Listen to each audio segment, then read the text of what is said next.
All right. Chosen ones, welcome back, man. Coming to you from inside the house today. It's raining pretty heavy out there right now, so you know, it's Saturday anyway, so y'all already know how I do on Saturdays, man.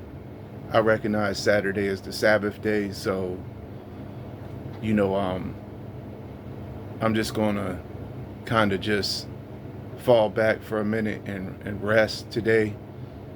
Um, I really did want to go ahead and get in my day number 32 though. Anyway, I'm still going to probably do that of the burpees training.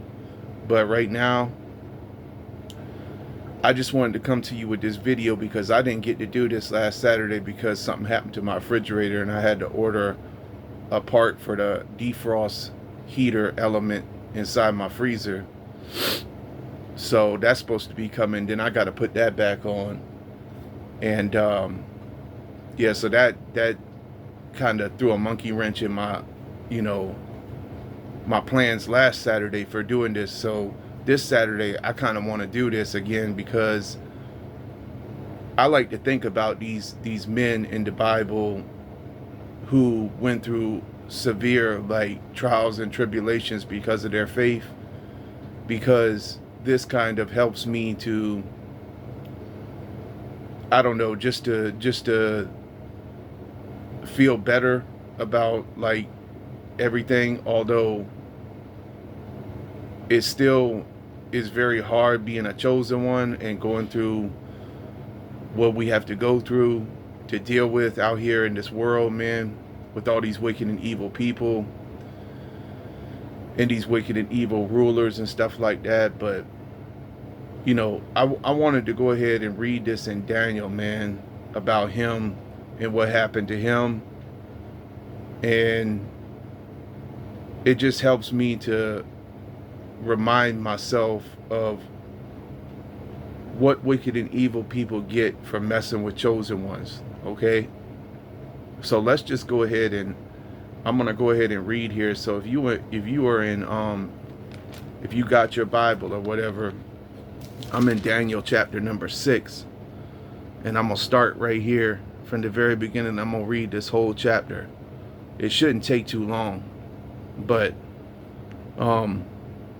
this is just an amazing story. So anyway, in Daniel chapter number 6, here we go.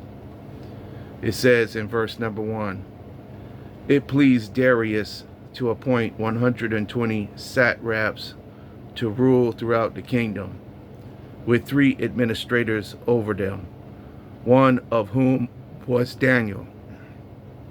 The satraps were made accountable to them so that the king might not suffer loss.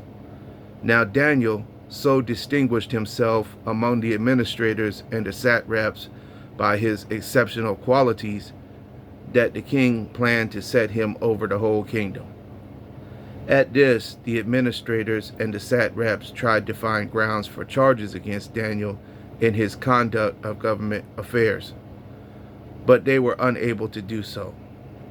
They could find no corruption in him, because he was trustworthy and neither corrupt nor negligent. Finally, these men said, "We will never find any basis for charges against this man Daniel unless it has something to do with the law of his God." So the administrators and the satraps went as a group to the king and said, "O King Darius, live forever. The royal administrators, prefects, satraps, advisors, and governors have all agreed that the king should issue an edict and enforce the decree that anyone who prays to any god or man during the next 30 days, except you, O king, shall be thrown into the lion's den. Now, O king, issue the decree and put it in writing so that it cannot be altered, in accordance with the laws of the Medes and Persians, which cannot be repealed." So King Darius put the decree in writing. Now when Daniel learned that the decree had been published, he went home to his upstairs room where the windows opened towards Jerusalem. 3 times a day he got down on his knees and prayed, giving thanks to his God, just as he had always done before. Then these men went as a group and found Daniel praying and asking God for help. So they went to the king and spoke to him about his royal decree. Did you not publish a decree that during the next 30 days, anyone who prays to any god or man except you, O king, would be thrown into the lion's den? The king answered, the decree stands, in accordance with the law of the Medes and Persians, which cannot be repealed. Then they said to the king, Daniel, who is one of the exiles from Judah, pays no attention to you, O king, or to the decree you put in writing. He still prays 3 times a day. When the king heard this, he was greatly distressed. He was determined to rescue Daniel and made every effort until sundown to save him. Then the men went as a group to the king and said to him, Remember, O king, that according to the law of the Medes and Persians, no decree or edict that the king issues can be changed. So the king gave the order, and they brought Daniel and threw him into the lion's den. The king said to Daniel, May your God, whom you serve continually, rescue you. A stone was brought and placed over the mouth of the den, and the king sealed it with his own signet ring and with the rings of his nobles, so that Daniel's situation might not be changed. Then the king returned to his palace and spent the night without eating and without any entertainment being brought to him, and he could not sleep. At the first light of dawn, the king got up and hurried to the lion's den. When he came near the den, he called to Daniel in an anguished voice, Daniel, servant of the living God, has your God, whom you serve continually, been able to rescue you from the lions? Daniel answered, O king, live forever. My God sent his angel, and he shut the mouths of the lions. They have not hurt me, because I was found innocent in his sight, nor have I ever done any wrong before you, O king. The king was overjoyed and gave orders to lift Daniel out of the den. And when Daniel was lifted out of the den, no wound was found on him, because he had trusted in his God. At the king's command, the men who had falsely accused Daniel were brought in and thrown into the lion's den along with their wives and children. And before they reached the floor of the den, the lions overpowered them and crushed all their bones. Then King Darius wrote to all the peoples, nations, and men of every language throughout the land, May you prosper greatly. I issue a decree that in every part of my kingdom people must fear and reverence the God of Daniel. For he is the living God, and he endures forever. His kingdom will not be destroyed. His dominion will never end. He rescues and he saves. He performs signs and wonders in the heavens and on the earth.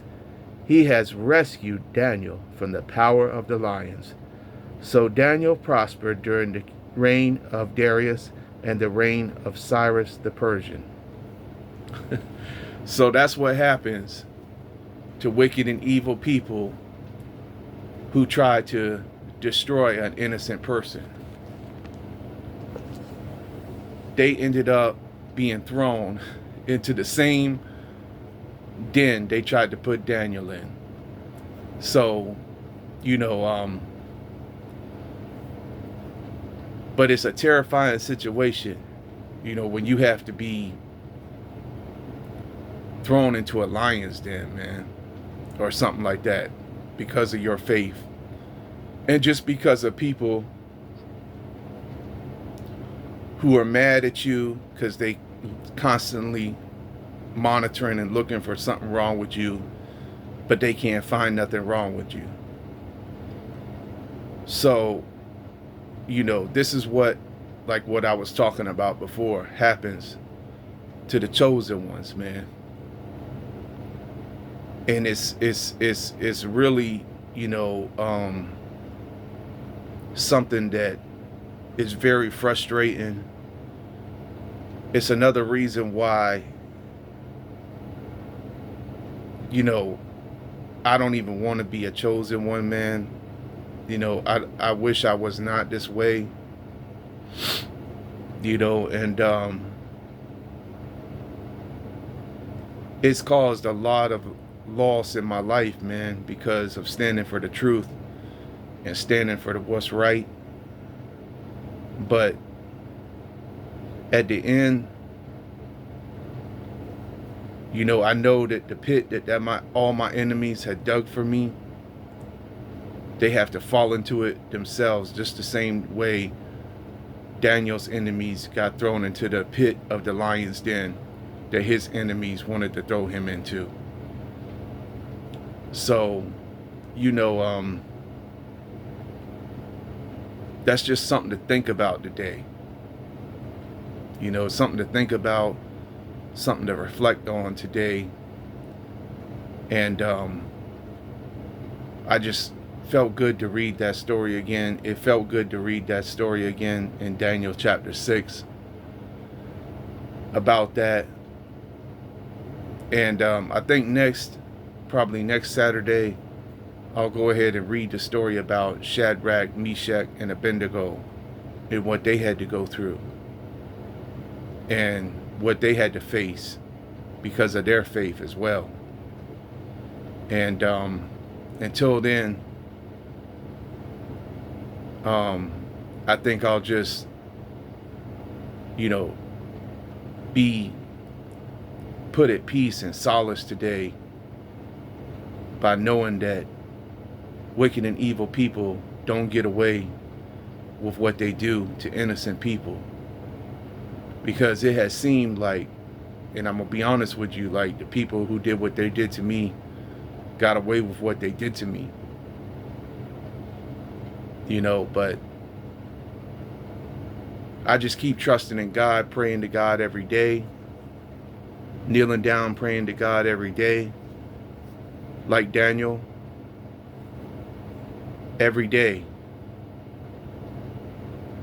that, you know, the truth be revealed and that they have to pay for everything they did to us. Because y'all know my story. I done told you my story. They done tried to take everything from me. They done terrorized, tormented, and traumatized my entire life. And I know this all has to do because of my music and because of standing for the truth and standing for, you know, the Most High God. And standing for Jesus Christ in this wicked and evil world, man. You know, Jesus Christ and the Most High God of Abraham, Isaac, and Jacob. But we won't never be defeated, man. We keep the faith every day. And every day we just continue to hold on, man. We already know what they're trying to do. We know what they're trying to do every day, man, out here. They're trying to ruin this whole world, ruin everybody's lives, especially the chosen ones, man. These wicked and evil people, man. But their time is coming. So, anyway, I hope y'all are all having a good day today. You know, peace, love, light, blessings to you all. I'm going to catch y'all all on the next one, man. Till the next one, peace. I'm out.